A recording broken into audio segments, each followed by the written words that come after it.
নমস্কার বন্ধুরা, দীপাস কিচেনে আরও একটি নতুন পর্ব দেখার জন্য সকল বন্ধুদের কাছে আরও একবার অনেক অনেক স্বাগত জানাই। আজকে আমি লাউ পাতায় ডিমের পাতুরি তৈরি করে দেখাবো। খুব সহজ পদ্ধতিতে আমি করেছি। আমি যেভাবে করি সেভাবেই শেয়ার করলাম আপনাদের সাথে।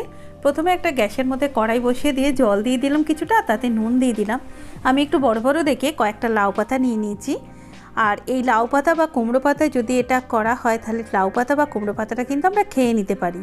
কলা পাতাটা ফেলে দিতে হয়, সবসময় কলা পাতা অ্যাভেলেবেল থাকেও না সবার বাড়িতে, তাই এইভাবে করে নিতে হবে। গরম জলের মধ্যে এইভাবে বেশ কয়েকবার করে ডুবিয়ে ডুবিয়ে লাউ পাতাটা একটু নরম করে নিয়েছি। এইভাবে ডুবিয়ে ডুবিয়ে প্রত্যেকটা আমি তুলে নেব, জলটা ঝেড়ে ঝেড়ে রেখে দেবো। সবগুলোই আমি একই রকমভাবে লাউ পাতাগুলোকে এইভাবে ডুবিয়ে নেব। বেশ কয়েকবার করে এপিটোপি ডোবালেই কিন্তু লাউ পাতাটা নরম হয়ে যাবে। আর একটু নুন দিলে লাউ পাতার মধ্যে নুনটা ঢুকেও যাবে, কাজেই খেতেও ভালো লাগবে। খাওয়ার সময় এটা পুরোটাই খেয়ে নেওয়া যাবে। কলা পাতায় যদি আমরা পাতুরি বানাই তাহলে কলা পাতাটা ফেলে দিতে হয়। অবশ্যই একবার এইভাবে তৈরি করবেন, খেতে খুবই ভালো লাগবে। সমস্ত লাউ পাতাগুলো আমি নিয়ে নিয়েছি এইভাবে। এরপরে আমি একটা পেস্ট তৈরি করে নেব।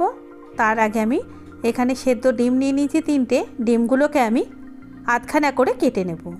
এই ডিমটা কিন্তু 4 আধখানা করেও কাটা যায়, কিন্তু আমি আজকে হাফ হাফ করেই করেছি। আর এটা ভাত দিয়ে গরম গরম ভাতের সাথে খেতে কিন্তু খুব ভালো লাগে। আর কোনো কিছুই লাগবে না, যদি এটা দিয়ে ভাত খাওয়া হয়ে যাবে। অবশ্যই একবার বন্ধুরা ট্রাই করতে পারেন। একটা পাত্র নিয়ে নিয়েছি, তার মধ্যে সবার প্রথমে আমি দিয়ে দেবো 1 টেবিল চামচ পোস্ত বাটা। তারপরে দিয়ে দেবো আমি 2 টেবিল চামচ সর্ষে বাটা। সর্ষেটা একটু কম দিয়েছি, চাইলে কিন্তু আরও একটু সর্ষে আপনারা দিতে পারেন। এরপরে আমি এখানে দিয়ে দিলাম একটা পেঁয়াজ বাটা। একটা বড় সাইজের পেঁয়াজ আমি বেটে নিয়েছি, আমি মিক্সিতে পেস্ট করে নিয়েছি। এটা আপনারা বেটে শিলে বেটেও দিতে পারেন অথবা গ্রেট করেও দিতে পারেন। হাফ চামচ হলুদের গুঁড়ো, হাফ চামচ লঙ্কার গুঁড়ো, আর দিয়ে দেবো আমি 2 টেবিল চামচ সর্ষের তেল। ধনেপাতা কুচনো কিছুটা দিয়ে দিলাম। আর পোস্তর সাথে আমি 3টে কাঁচা লঙ্কা বেটে নিয়েছি, তাই আমি এখানে কাঁচা লঙ্কা আর দিলাম না। আপনারা চাইলে কাঁচা লঙ্কা কুচিয়ে দিতে পারেন অথবা কাঁচা লঙ্কা গ্রেট করেও দিতে পারেন। ভালো করে মিশিয়ে নিয়েছি। এবার লাউ পাতাটা আমি নিয়ে নিলাম। এরপরে একটা করে ডিম এইভাবে আমি ডুবিয়ে নেব।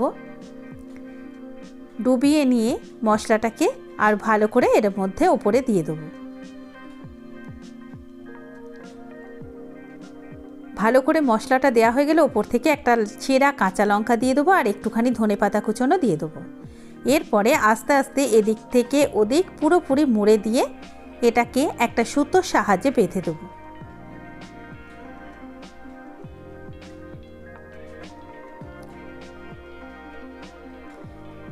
মুড়ে নিয়েছি, আমি একটা সুতো দিয়ে এটাকে বেঁধে দেবো।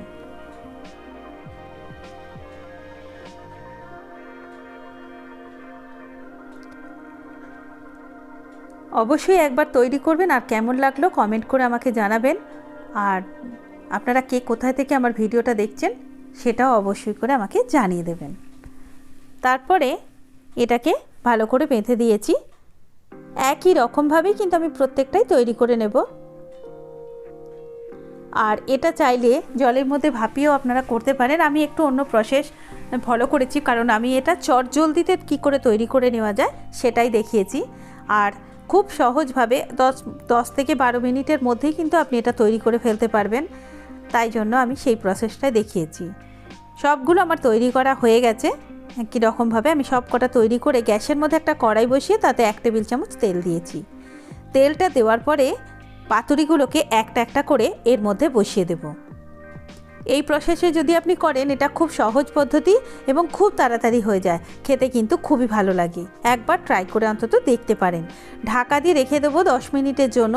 10 মিনিট পর ঢাকনাটা খুলে, মাঝখানে একবার ঢাকনাটা খুলে উল্টে দিতে হবে পিটোপিট। আর 10 মিনিট পরে ঢাকনাটা খুলে আর একবার উল্টে দিতে হবে। আর একবার উল্টে দেওয়ার পরে আরও একবার ঢাকাটা দিয়ে আর 5 মিনিট রেখে দেবো।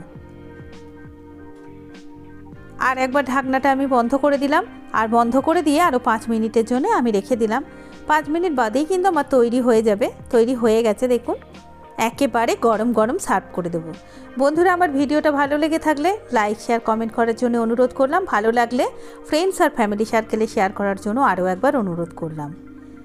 এই ধরনের রেসিপি পাওয়ার জন্য প্লিজ আমার চ্যানেলটা সাবস্ক্রাইব করে নিয়ে আমার সাথে থাকবেন। পাশে থাকা বেল নোটিফিকেশানটা অন করে দেবেন, যাতে যখনই আমি কোনো নতুন ভিডিও আপলোড করব তার নোটিফিকেশান আপনাদের কাছে সবার প্রথমে পৌঁছে যায়।